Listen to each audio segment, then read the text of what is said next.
Hi everyone, and welcome to SPED Homeschool Conversations. We're so happy that you're with us at this matinee session of our show. We're not going to compete with politics tonight, so we are doing a matinee, and my guest today is Dr. Stephen Greene. Welcome, Stephen. Thank you for joining us.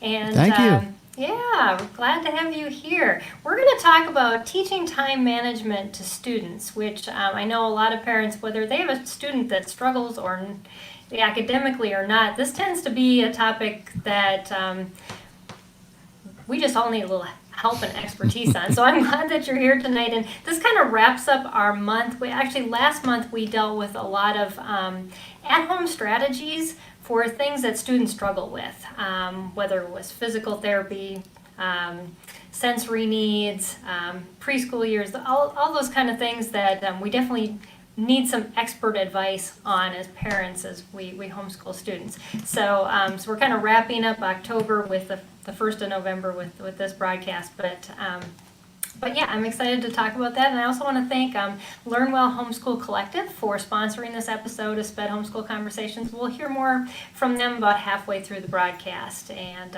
what they do to support homeschoolers who are teaching children with special educational needs. So thank you, Learn Well. So, Stephen, in getting started, I would love our audience to just get to know you a little better. You are you do a lot of things, and you have an extensive background. I'd love for Thank you for our audience. reminding me. I need 27 hours in a day. I know. I kind of feel that way too. But what kind of got you interested in helping students be successful? And how did that pull in from your background? And yeah, let's kind of just go from there. Well, the shortest, this could be a 50-minute answer, but I'm going to try to limit it to about 2.5. Both my parents were teachers. Okay. Specifically, my mom was a first grade teacher for 41 years. In the same school district, which I don't know ever happens anymore. Mm-hmm. And my dad was a computer programmer turned college professor. So I grew up, we'd eat dinner, and we had a pretty close family. And we would eat dinner, then my mom would grade papers or make lesson plans. My dad would be doing stuff. So it just was always kind of part of the feel. Right. I went to college as I was an education and math major. Where I went to college, you had to major in what you wanted to get your certificate in. And I got done, and actually I was offered a teaching job, but my advisor in college got offered a job at another university and offered to bring me there as an assistant. And 6 years later, I'd end up getting a doctorate there. And none of that was planned. It just kind of happened. But I think, everybody, I was lucky in the sense that I found very young what I really enjoyed doing and what I was passionate about, which was I don't want to necessarily say helping people, because that can mean a lot of different things, but I think it was from the standpoint of teaching people. I really liked instructing and putting together ways that people could learn. And I remember in 6th or 7th grade, we used to break up into groups, and everybody always just somehow would come to me, hey, can you teach me this? And I guess so I had sort of a proclivity to it, but it always just seemed to be easy for me, and I always seemed to be able to get the language down to help people. And as I honed my craft, I'm not 21 anymore. So the longer you do something like this, you find out what works, you find out what doesn't work as well. But the motivation is really the back end. The motivation is working with a child or a family or a classroom or whatever, and just getting that sense you can't make it, that feeling that you help someone, or you got them from a point to another point, and now they're better off somehow. And I'll just tell you one story. A couple weeks ago, well, it was more than that. It was in the end of the summer. My wife's cooking something. So, of course, I had forgotten, of course, I didn't listen. Imagine that, a guy. That was when she sent me to the supermarket the first time. So I had to run back to the supermarket to get another thing. Yeah, I know, but whatever. So I'm standing in line to buy one thing, and there's a person standing behind me who looked very familiar, but I couldn't place it. And he says, aren't you Dr. Greene? I said, yeah. I had tutored this boy when he was in ninth grade. I tutored in biology, and then a couple years later we did SAT work and we did some kind of executive functioning strategy work. Well, lo and behold, he is now the assistant head of thoracic surgery at a local hospital near where I am. So since then, he had gone all through high school, college, medical school, internship, whatever it takes. And his comment was something like, yeah, I remember you taught me biology. I never would have made it through that class without you. So it was kind of just a very, very random chance encounter. But, you know, it's one of those things that you can't manufacture, you know. Yeah. And I think that's why we all, when I say we, anybody in education who has a passion for it does these sorts of things. Yeah. I think a different way to answer what you asked me is a scale, right? One-on-one, you can only affect so many people. So what I've really tried to do is magnify that and create situations and like my book and things where I could have an impact on a broader scale. Not to sell books. I mean, yeah, that's nice. But just to get information, I think is useful and helpful and practical to the broadest audience that we can, and, you know, hosting communities and things, and hosting things like what you're doing here. Right. So yeah, it's empowering to give people resources that will help them succeed, and it's the dividends, I think, are better than money, and I'm kind of in the same boat. Well, sometimes as well. they have to be, because you don't usually make a whole lot of money in education, not a whole lot of multimillionaire school teachers, but you know, listen, that's, you know, success is a very relative term, you know, and happiness is a relative term. I'll put it another way. I went about 3 years ago to a funeral of my second grade teacher. She was 88, 90. I mean, she lived a long, good life. Peggy, there was 1,000 people there. There was people in line, and the clergy was trying to start the, I don't know, eulogy, whatever. And there were so many people in line, in the family saying, no, just wait 5 minutes. And finally they just had to get going because they had another funeral after it. Oh, wow. And this woman, in over however many years of teaching, had impacted that many people. And it wasn't just that she impacted them, they remembered it. You know, they would come back from wherever they were to, you know, attend this event to honor her. I thought that was really, really touching.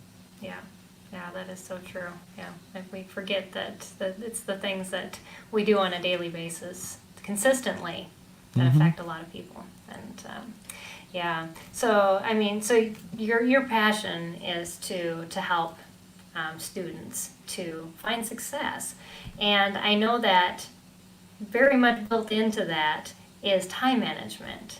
How did that come about with you kind of focusing on time management? Was that something that you just found over time and working with students that I need to create a resource that, because this seems to be an issue that actually, a lot of students run into? Yes, that is at least half the answer. I for years, I had been a teacher, I'd been a college instructor, a college professor. I'd done a lot of different classroom instructional things. And then in the meantime, I was always tutoring privately.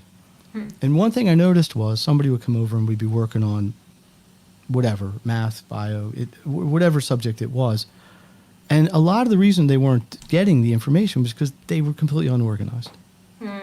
It was the classic thing. The papers would be cockeyed in every angle around their book. Nothing was dated.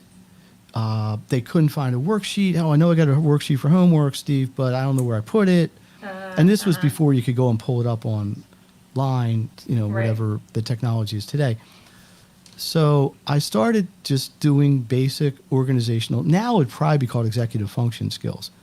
But we didn't have those fancy words back in, you know, when Lincoln was president, when I started. So, so there were two things I found that were holding people back were just physical organization, just it's simple stuff, color coding, dating, you know, putting tests in one part of a notebook and notes in another. But then the other one was managing time. And if I had a nickel for every time a parent would say to me, you know, I argued with my kid for 50 minutes over a homework assignment that took him 10. Yep. Now, I always can't do that. imagine Yep. anyone listening today or ever to this is going to say, oh, that never happened to me. Yeah, no, that's a common problem. I can tell you It's that. super, right. So, so it's a matter of selling value to a kid. Hey, if you plan your time out and you use it properly, not only are you going to save plenty of time, one, but you're going to use the time that you do use more efficiently, two. You're going to get more done, and you'll actually have more free time to do the stuff you probably would prefer to do, Right. whatever that happens to be for 12, 8, 17-year-old person. So the balance of time management and what I call information management kind of became the core of something that I started to teach in parallel with all my individual academic tutoring. Huh. Yeah. I could see that it would be much more effective instead of just focusing on the academics when you see all these things that are causing the underlying issues. Yeah, well, and listen, this is not why I did it, but from a completely production standpoint, because if a parent's hiring me to tutor a kid, they're basically paying you for results, right? Right. They're not paying me for my looks. Maybe they are. No, they're not paying. They're paying me because they're sending me, or to anybody, in homeschool, whatever your thing is. If you're sending your child or your consortium or your cluster of kids to a professional to educate them, you expect them to get educated, right? Right. It's a gray thing. It's a loose judgment. But I found by teaching the kids this and investing in them, teaching them these techniques, Does that work? I could be more productive in my 30 or 60-minute or sometimes 90-minute sessions with them academically, which made their grades better, made their attitude better, which made the parents happier, which, and again, it's not why I did it, but frankly, it was good for Right. business. And that enabled me to grow the business. I got more and more people I could impact, and it all sort of mushroomed. Right. As a sidebar, that's what led to me authoring, well, actually at the time it was my second book, but one of my most successful book, I guess you could call it. Yeah. And do you have that? I know you. Oh, funny. had grabbed it. Oh, what's this right here? I can't believe it just happened here right next to me. Maximum Education. Now, I don't even know if it's screened right, but Maximum Education, that's the name of the book. And they you can tell find this- that on Amazon, right? You can get it on Amazon. I have my own site. It's maximumeducation.net, N-E-T. But this is not War and Peace. I mean, this is 80 Yeah. pages. And the reason I That's got all these things, perfect. this is my working copy. That's why it's, is because I'll pull this out still and say, hey, go to page 42. There's something there that will help you. But the book is basically a hands-on workbook to help kids, students, parents too, manage these things. So I look at time management as a tool to really get what you want to get done. I used to use the metaphor of sharpening the blades on a lawnmower, right? Sharpening blades on a lawnmower don't do anything until you try to cut the lawn, right? That's so true. Yes, exactly. So time management doesn't do you any good until you start studying. You can plan it out all you want, right? Yeah, I'm going to do Kind of this. like your and this. to-do list. Exactly, right? So Right. I used to talk about kids all the time. Oh, I'm tired of hearing about mowing the lawn. Well, it's too bad. So I looked at it, I did then and still do, look at it as a tool, a functional tool that a student can use. And by the way, they keep using it later as adults when they get into jobs and professions and careers. That is enables them to be better at their job at the time, which is being a student. Now, we could break down time management into every level of minutia that you want to, because it's not as simple as saying, go plan, right? I mean, if it was Right. that easy, we wouldn't don't do probably be it. having this discussion. Figured out. Right. So there's kind of a science to it, I believe, and there's kind of an art to it. And then there's the third piece, which is making it fit in the rest of your life, right? Right, exactly. I mean, I'm not exactly sure about your population of listeners, but generally I get kids, they don't have that many extra hours or minutes in a day. They're getting up, they're doing their schoolwork, whether it's home or otherwise. They may have sports, they might have activities, they might have gymnastics, they have dance and art, therapies whatever. And home Right, so they many got other 100 things Yeah. going on, and then, oh, by the way, you got to do homework or something like that. So it's an efficiency thing as well. Yeah. So do you find that students that you introduce these concepts to are really willing to embrace them, because it's something that they were trying to kind of do on their own with their own methods, or is it sometimes a little bit of a power struggle? If I ask them to do it because I'm not their parent, it usually meets very little resistance.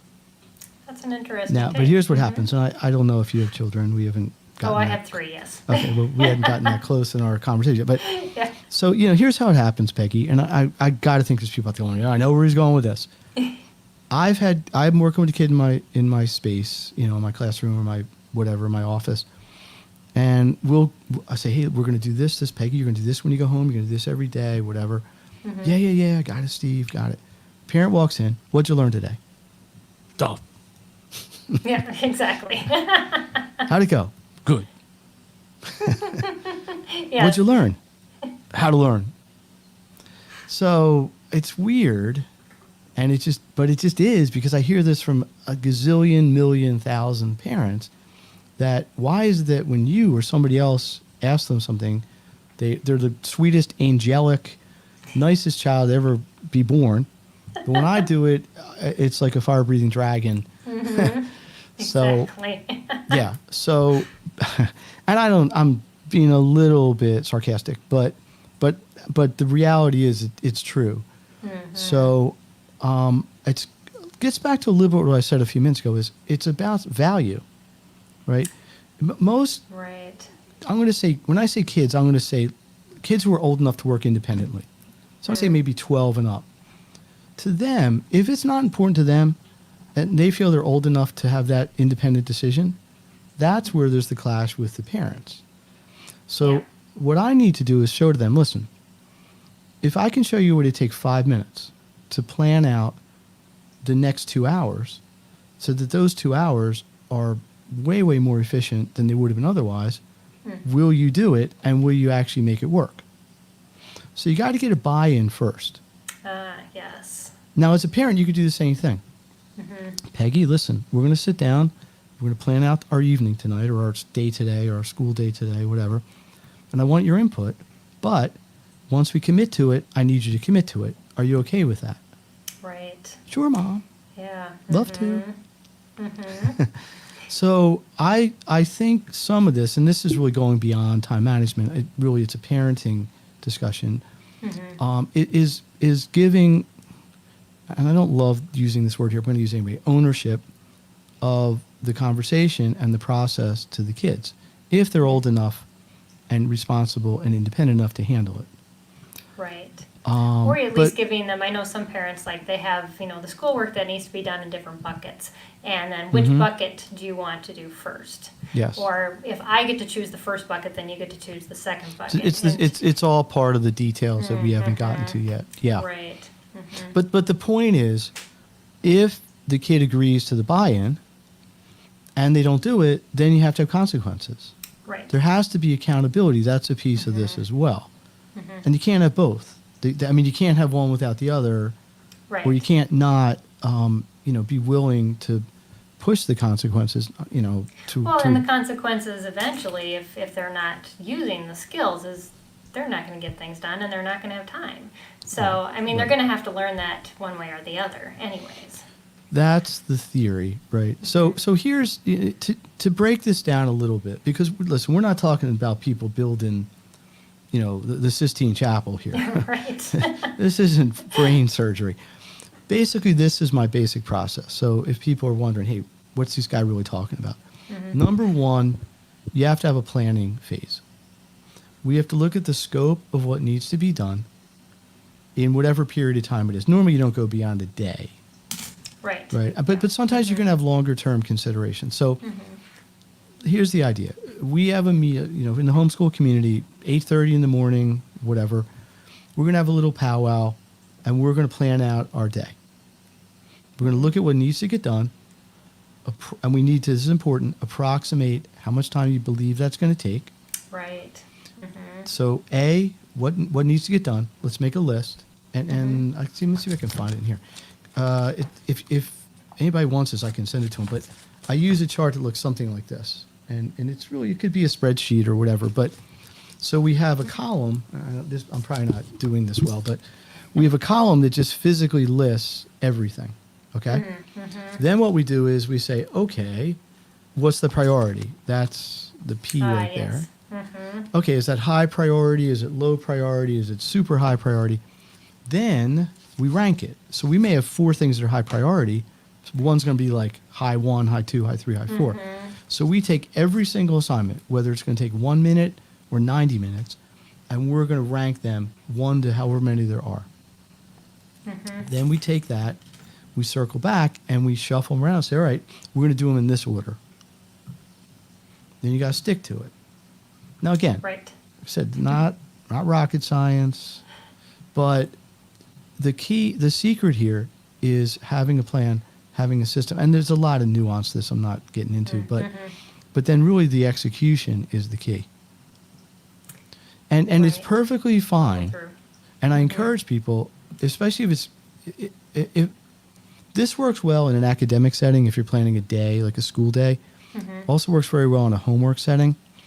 But you need to build other things in. You can build in breaks. It's not healthy for a kid to sit there for 7 straight hours doing schoolwork. Right, exactly. I mean, they need to get up and run around and eat and, I don't know, whatever. Right. So those sensory breaks, those lunch times, they're priorities within Yes. that schedule. So you build them in. And so to kind of circle back, we get a complete list of what needs to get done, which is going to fall into 2 categories. One, I call them short term, things that need to get done that day. In other words, they're basically homework for tomorrow. Right. Now, with homeschooling, you don't always have quite the deadlines you might in a public school or another forum, but they exist, especially if you're on a preset curriculum and you have timestamps. The second thing would be longer term things. Like, for example, it's Tuesday, and I'll just use math. Tomorrow we need to do unit 6.5, problems 1 to 12, and they have to be done by 5 o'clock today. That'd be short term. But now we also know next Monday we have a quiz on chapter 6. Right. Now, here's really the beauty of the system is we account for both. I don't take for granted working with a child that just doing their homework is adequate for them to also study for a quiz or something else. I consider that a separate, for lack of a better term, assignment. Yeah. So we'll say, all right, let's do the homework. Let's get that done. That assumes they understand it and don't need actual support in terms of the logistics of it. Now, let's circle back and review. How we're going to review, we got to go back and look at the other material you had as well. And there's always an overlay into, I guess, what we could call tutoring, as opposed to sort of a time management concern. But that's the idea. So we have short term, long term. We have daily priority. What are you going to do first, second, third? What's high, what's low, what's medium priority. Then we have the long term ones that we can look at. Tests or quizzes you might have down the road. Maybe a Right. paper or a project that's due in however many days or however many weeks. Well, I think that's where a lot of students get most tripped up is those things that are the longer term, because we can check off those to-do lists of, yes, I got this little assignment done, but the ones that are further out have a little bit more ambiguity or require more days of input, Yes. studying and work. That's how do we prioritize and build that in over a long term versus, the last minute deadline that they Well, usually will push it off to.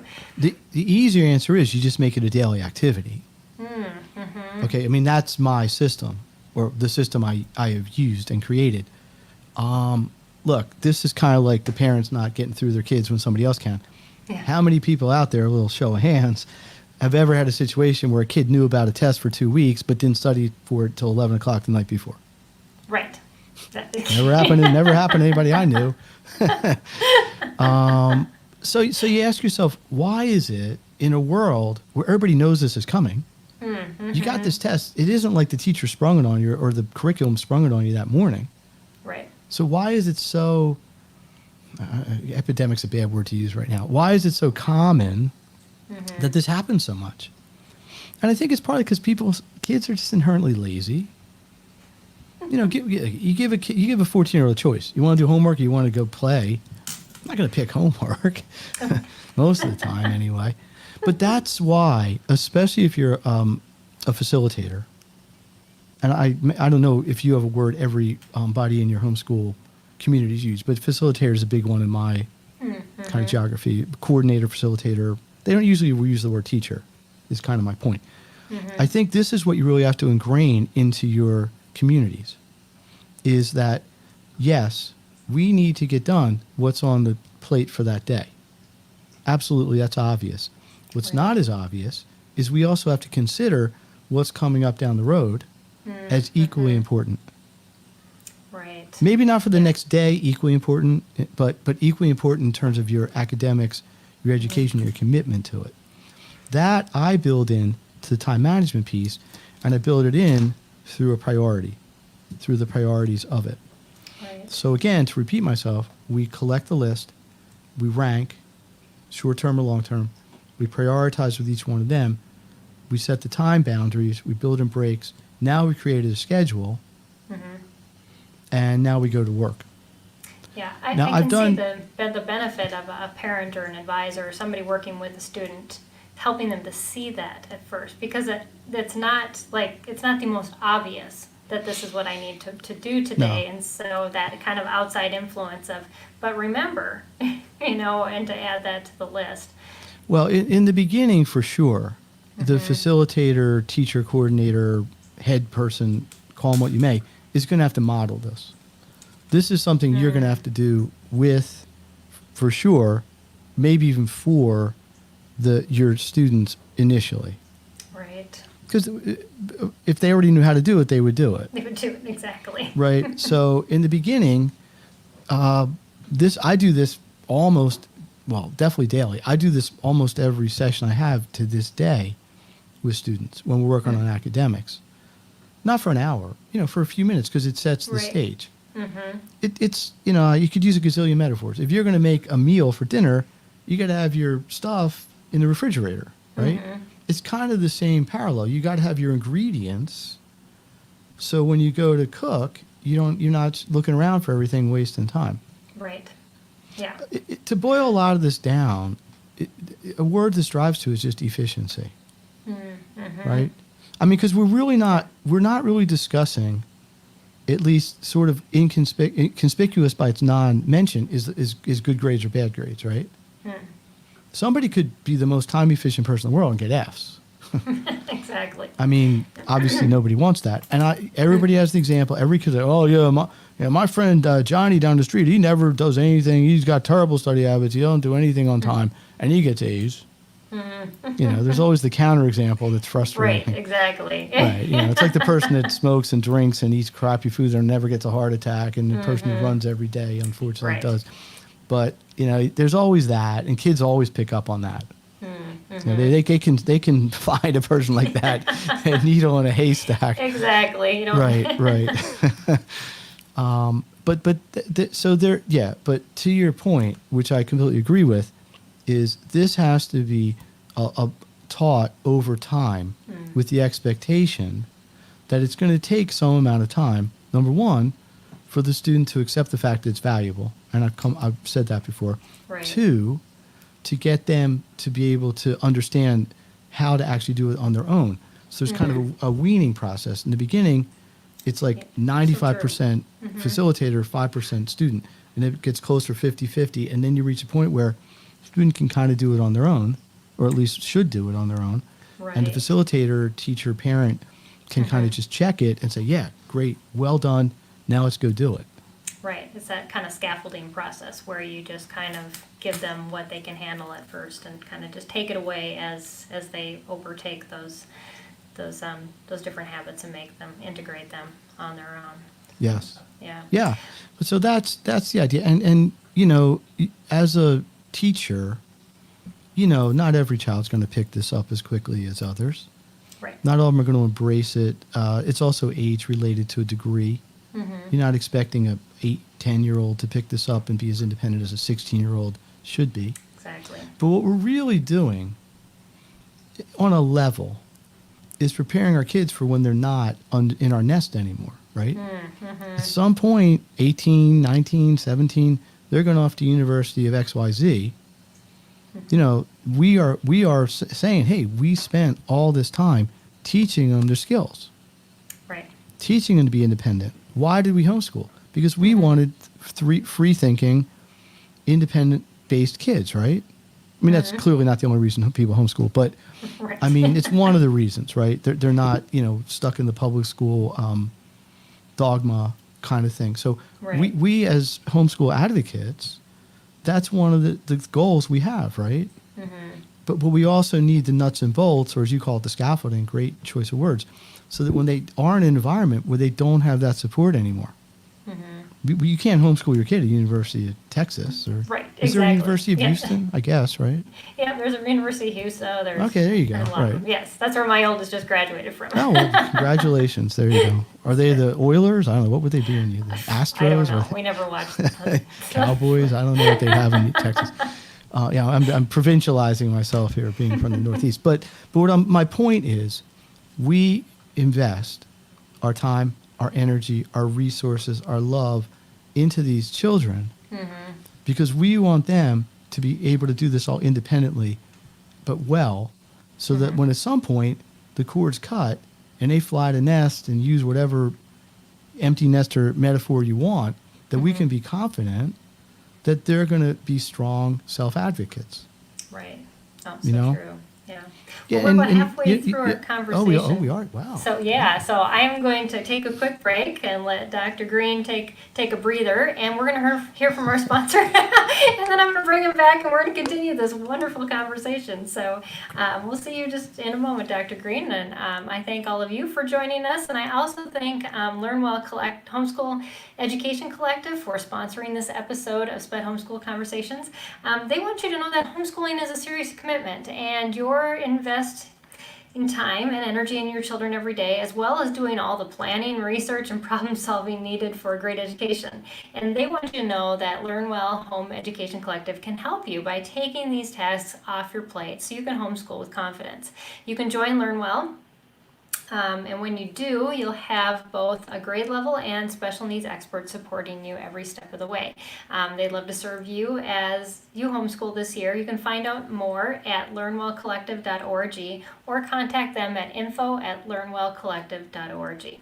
And also, just so you know, that as broadcast watchers, YouTube watchers, Facebook watching, and then if you're listening on our podcast, you can save 10% off your membership with them by using the code SPED, and that is all in caps on your application. So thank you, Learn Well, for sponsoring this episode. We definitely thank you for your sponsorship. We thank you for your partnership with us, and they also have a listing on our website as well if you want to learn more about them. But otherwise, check out their website at learnwellcollective.org. So we're going to bring Dr. Greene back, and we're going to continue our conversation talking about teaching time management to students. And if you're watching live, which I see some of you are, and you have any questions or comments, that's why we are live. So definitely put those in the feed. We'd love to have you as part of our conversation.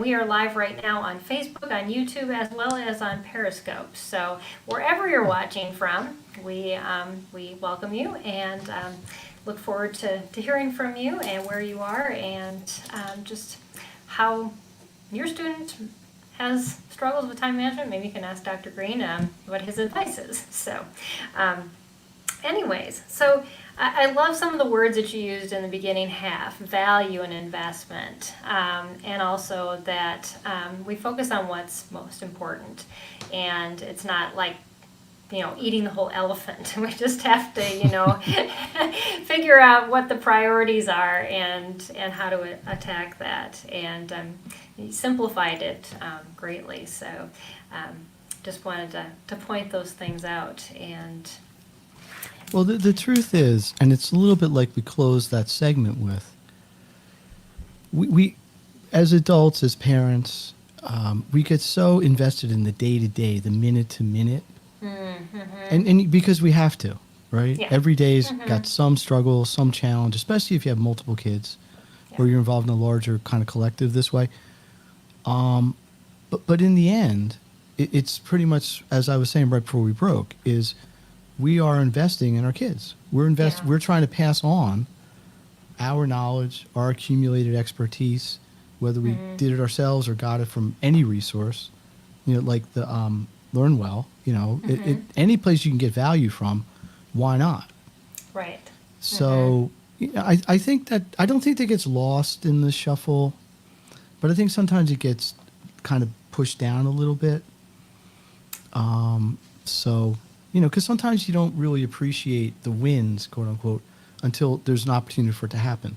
Like, well, you don't really get report cards, but, it isn't like you get a grade every hour, so it's like, oh, wow, I did this, and it's hard. Listen, I work with a lot of different educational modes, and homeschooling is not easy.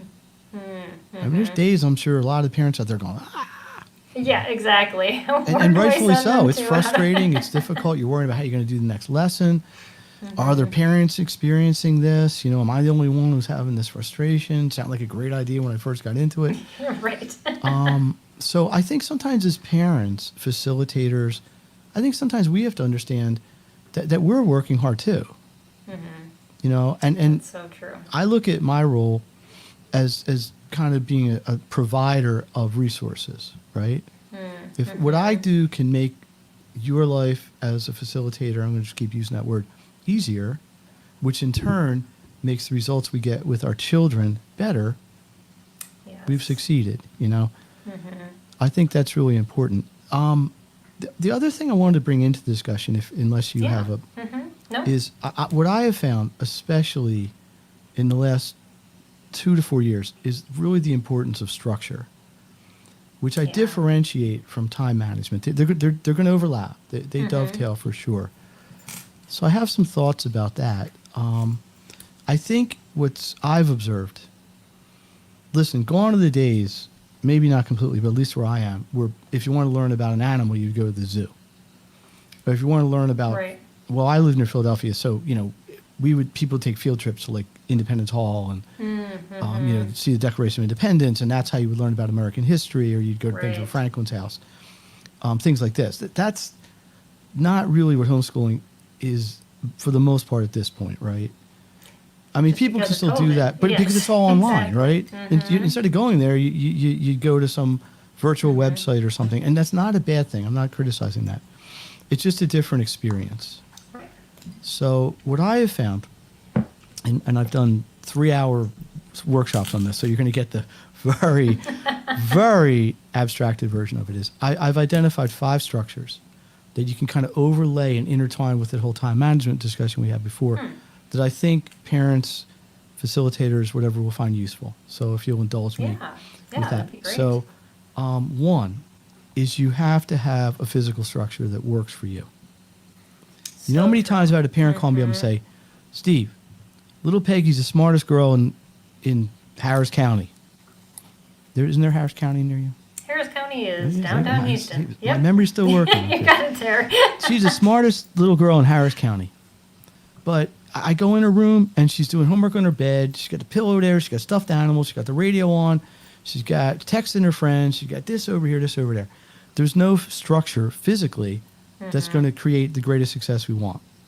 So you have to be able to get that. You got to get a desk, not to be a perfect desk, like at least an open space, a decent enough computer. I mean, that's just unfortunately the reality today. Internet. So there's a physical component to what we need. Okay. Second one is academic. Something has to drive the academics. Okay. Now, in a lot of cases, people are buying curriculum, or they're buying resources like your sponsor, Learn Well. I imagine there's some curriculum that they can provide or something to help, right? So something has to drive the academics. In the old days, that was somewhat kind of the creativity of the homeschooling parents. Hey, let's learn math today because we'll get apples and we'll eat the apples. And if you have 8 apples and you eat 2, how many are left? I mean, that's obviously very, very rudimentary. But so we got a physical structure, we got an academic structure. Third one, which is what ties it in, is a time structure. You could have a great place to work.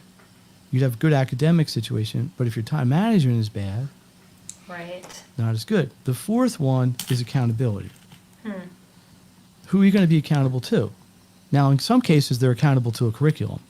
Right. I have families I support and consortiums I support where the curriculum has deadline. Hey, this assignment is due by X day at X time. If it's not done, you get 10 points off or Right. whatever. It may be a parent. It may be an instructor. In my role, I'm usually kind of teaching a topic the parents aren't capable of teaching. Intellectually, they just don't know the material. So you have an accountability piece. Who is holding the person, the student's responsible, and how do they show that they've done it? Right. Then the last one, the last structure is support. Number 5 is support. I think it's important and super useful that when you do need help, it's not something you need to rush around and try to find right then. Yes, that is So true. even if you don't need it, and the analogy I use is who's your dentist before you get a toothache, right? Right. Right? You don't want to be running around when you wake up in the middle of the night trying to find a dentist in the, I was going to say the yellow pages, but Yeah. yeah, I'm showing my age really bad now. Google. Right. So, but I think you understand where I'm going with it. Right. Is if you believe some point you're going to need help with time management or math or history or Spanish or name it, try to get those resources in place before you need them. Yeah. Or find a place that you could get them on sort of a very low level that when you need to accelerate or ramp up, you've got availability. Yeah. And I've had that's a this good discussion. list. Like I said, I do a 3-hour workshop where I break all these down for about a half hour. And believe me, I could talk about them more. And it's not because I get all excited about them, it's just because it's that broad. Right. Yeah. And they but- can be unique and different based on the child's learning needs, the family situation. I mean, we've Age homeschooled level. from being in an RV to, and talk about different spaces. I mean, you just have to accommodate for whatever season that you're in. Absolutely. What brought this to the forefront, and the reason I get asked to speak about it a lot more, is just the reality that almost every school is in some virtual situation Exactly. somehow right now. Yep. Which, interestingly enough, has sort of brought everything more into the middle. It used to be kind of sort of, you got homeschooling over here. Right. You got, lack of a better term, traditional schooling over here. And they kind of never really interfaced, right? It was either one or the other. Right. Well, you know what the great equalizer is everybody's online now Yeah. to some degree, right? I mean, where I am, I'm going to say 10% of the schools have some amount of live education. A lot of them are still all virtual. Wow. So this is where these 5 structures are really clutch. Because it isn't as simple as saying to a kid, go study, go be in front of your computer. You also have parents at home because they can't go into their office, right? Right. So they're working remotely from home. They're trying to work, make a living, Exactly. right? Oversee their kids, make sure they're not messing around all day, getting their work done. So the marriage of these structures with the time management is really, I don't want to say life-changing. It's not quite that dramatic. It's upset the apple cart, definitely. It definitely does, right? And Yeah. it's these are not really difficult things to correct if you're committed to correcting them and you have the right tools. Yeah. Yeah, I think that is the case, and we've even seen it from the homeschool side, where people used to do a lot more things out and about, and now they're having to do them virtually. And like you said, it's kind of pulling the two together in that space, and so we've seen the tug from that end as well from our parents who are used to going to co-ops and field trips Yes. and all these other things that have kind of just stagnated with the situation. So And I think they'll yeah. come back, Yeah. when it's ready to. But I mean, sometimes this is kind of like a chicken and egg thing. Does the circumstance drive the need, yeah. or does the need sort of overtake the circumstance in a way? I maintain Right. that the circumstances are going to be there no matter what, and it's a matter of having the tools and having the wherewithal and the ability to use the tools properly to deal with your circumstances. Well, I think it goes back to what you were talking about at the very beginning, was planning. And taking that time out as a parent with your student to do that necessary planning. Because if you don't, it just all snowballs on you through the day. And like you said, we're all so busy and we've got so many things going on with just even in our home environment that it makes it difficult. So do you have any pointers for, just prioritizing even that planning part or kind of getting that jump started? Yes. Yeah, of course I do. Very loaded, but no, I have no idea here. Number one is it has to be a top-down decision, right? If you go, when I say you, I mean the parent / facilitator / coordinator, whatever, Right. to a student, say, hey, guys and girls, you want to plan your day out? You know what they're all going to say? Exactly. Why? What? Something extra Didn't do it to do today? yesterday. Right. So you have to, the tip number one is you have to package it as something that's going to make their lives easier, make their lives simpler, and create an easier situation for them. 3 things, right? Right. Hey, Peggy, I got a great idea. I was listening to this SPED podcast yesterday. This incredible speaker was on, and this fantastic host was on, and I have an idea. Why don't we sit down for 5 minutes and just plan your day out? Because I want you to help me do that, because I know if we do that together, we're going to get some great ideas, and it's just going to make everything go a lot better today. Can you help me with that? Right. Now, versus, Peggy, it's 8:30. Come on, let's plan your day. Right. Now, obviously, I'm doing that for effect, right? But sometimes you're not in the mood. You're a little irritated as a parent. Something else is happening. The dog's barking. I don't know. The sink's leaking. Right. Well, then we bathroom, get shower, rolling and through our mind. This is how it's gone before. This is how it's going to happen again. And this child is just and it's only that much more difficult when you have 2, 3, or a group of people to manage, right? Right. Exactly. So tip number one is the person who, I'll say responsibility even. I think that's a little strong, but the person who needs to bring this to the table is the person managing the situation. Number 2 is so true. It has to be a long-term solution. It will not work well, if at all, if you do it once for 1 day or a week, and then you back off and say, you got it now. Right, because you have to build that habit. Absolutely. And that takes a long time. It can. And that takes persistence. But the value is, keep talking about value, is the 5 minutes a day you do it, eventually won't take 5 minutes anymore because you get better at it. And you'll save, I promise you this, way more than 5 minutes down the road of time that you won't have to use on something else later because you got everything planned so well. Right.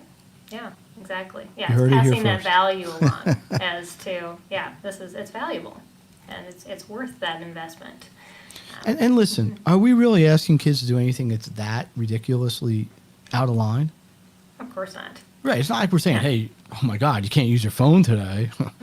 I mean, that would be terrible, right? I mean, so no, we're basically going to them and say, listen, we are partnering here on your academics. The reason I, as your parent, or whoever I am in relationship to you, have chosen to spend half my day helping to teach you is because I want you to be further ahead than you would have been under some other circumstance. Right. Here's an additional tool we're going to bring into this dynamic that's going to make that even easier and more productive for you. Right. See? So, I mean, look, it always sounds easier until you actually have to go do it. But when you have a clear idea of what you want to accomplish, it's much easier to put that into play. Right. Yeah, and having it clarified through your speech and just by how you prioritize that conversation, like you said, bringing that in first and passing that value on. And listen, is there any real honest expectation it's going to go perfectly well the first time? Right. Right. I mean, it's going to be a process. And if we get 40% right the first day and 52% the second day, as long as we're driving to a goal, then it's worth it. Yeah. Yeah. I I completely So agree. sometimes, I mean, this is not really the way you want to do it, but sometimes even the absence of a bad habit is better than no habit. That's very true. Yeah, I got to write that down because that actually came out pretty well. Well, and there's so many things that we have to eliminate. Right. And maybe even to just make time to add in new things. Yes. Yeah. I mean, I guess you could look another devil's advocate. If it was so easy, we'd already be doing it, right? Mm-hmm. I don't think much of anything we've talked about for the last 45 or whatever minutes is that far out of the realm of common sense or sensible approach to anything academic. Hey, here's a real incredible news flash, people. Let's try to manage our time better. Well, Nobody ever thought of that, have they? but it's making it way up there on the list, not just Exactly. when we can possibly get to it. And it's not saying, gee, if my kid decides they're okay doing it, we're going to deal with it. You have to decide, along with maybe some of the other things I suggest, that these are things that you want to make important. Right. Yeah. You know? And you see the value again of it in the long term of how it's going to affect all of what you're doing with your students. Yes. And your children. I think Yes. that's something that we lose perspective on because we see the lessons, we see the to-do list, we see those day-to-day, and I loved how you pointed that out, that those longer-term things, and it's that long-term goal of seeing our students succeed through the productive, accumulation of everything we're doing through their whole, I've homeschooled this is my 19th year. What I've done for 19 years hasn't been productive, and I sure hope, I've used my time wisely. So, yeah. Well, I listen, I think there's no absolute judgment, right? There's no, for sure, there's no only one way to do any of this, right? I mean, because the approach can be as different as every kid's different. So I don't think anybody as a parent should beat themselves up because they're not the perfect homeschool parent, no. right? And I'm not suggesting you said that at all. But I think it's easy to question yourself and say, am I doing the right thing? Was this maybe a little bit of a mistake? Should I have done something else? Should I have brought somebody else in? And that's normal. I think that's natural. And I think it happens more often as your kids get older and the curriculum becomes more complex. And by nature, they have to start working more independently because you can't hold a kid's hand academically when they're 16 like you would when they're 8. Yeah. So if you've been doing this 19 years, you've had at least a few kids go from way young to Graduated and right, beyond. exactly. And then you got one coming out of college, or done college. Yeah. So I think, look, just the fact that happened is a level of success for sure, right? They went off to college, made it, graduated, I hope, in 4 years, not 9. Right. 5. So, all right, that's not Good too bad. We'll take 5. But there, no matter what I am presenting today, there are things we can measure on a minute-to-minute, hour-to-hour, and day-to-day basis.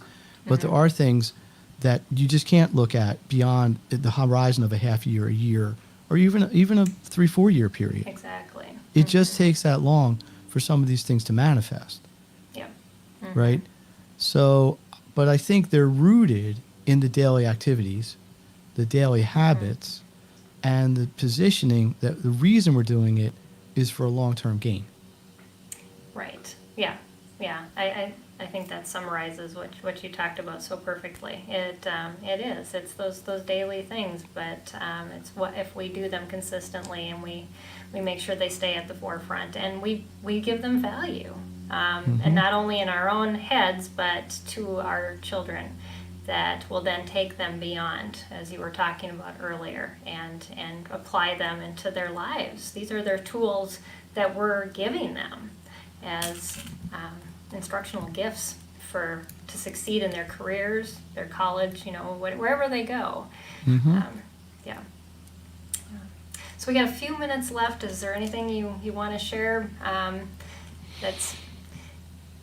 Well, I love doing these kind of things. I really appreciate, the invitation to be on your show. Oh, you are welcome. I thought I enjoyed the conversation. I hope It was wonderful. 28,000 listeners did as well. I love, feedback. I love interacting with families and parents. I have my own, I have a show on Thursday nights. Peggy, if you'd like to come on, we talked about that briefly in the I would love pre-show. To be a guest. We can see how that. I'll get you the details on that offline. But I call it Education Live Thursday, and it's a broad-rooted, a lot of different things. I've had college admissions counselors on there. I've had nutritionists on there. I had a yoga instructor there talking about breathing and relaxation exercises. It's pretty eclectic that way, and I enjoy it. It's a half hour, 45 minutes. Awesome. One other thing I'll throw out there is if people are interested, I have a support community that I host. It's online. It's a monthly subscription. It's not expensive, and I'd love to offer that up to anybody who's watching this. So it's makethegrade.community. One thing I've done well is I branded everything. So makethegrade.community. Yes, that's okay.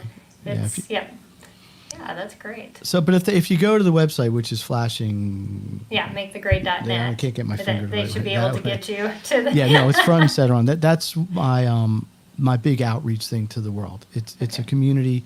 People go in there. They can literally they can take a picture of a question from a math book or a history book, and it'll get answered.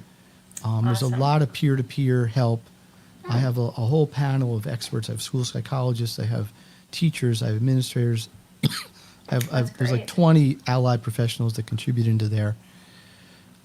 It's worldwide in the sense that it's in like 6 countries, but it sounds better to say worldwide. Yeah. So it's kind of cool. You can start talking to people in Canada and England about differences and how they do what they do, and it's kind of like my legacy at this point. It's taking on a life of its own, which is really neat. Yeah. And I'm directing it, and I'm trying to drive it and make sure that all the nuts and bolts are handled. But I love the fact that people are kind of taking it in their own direction and moving with it, and that's really gratifying. Yeah. The book it's is like one of your points. You said you need support. Listen, everybody needs support at some point, and I'm happy to help, but I'm just saying you don't want to have to look for it when you need it. Plan ahead. The community I have is a great resource for that. If you can't find what you need in there, somebody will tell you where you can get it. Yep. That I can pretty much promise you. Awesome. But right now, I'll tell you one more thing. Not to push the book real quick. I definitely wanted you to plug that one. Yeah, let me tell you what we're doing with the book. This book is priced to sell. It's only $10. You can buy it on Amazon, or you can buy it directly from my site, which I think actually shunts you to Amazon. For podcast listeners, that's called Maximum Education. Maximum Education, yes. Dr. Stephen Greene. For the month of November, I'm donating whatever proceeds come from that book to a local food bank near me. Awesome. Actually, 2. It's 1, but they have 2 kitchens. October, I donated it to an animal shelter.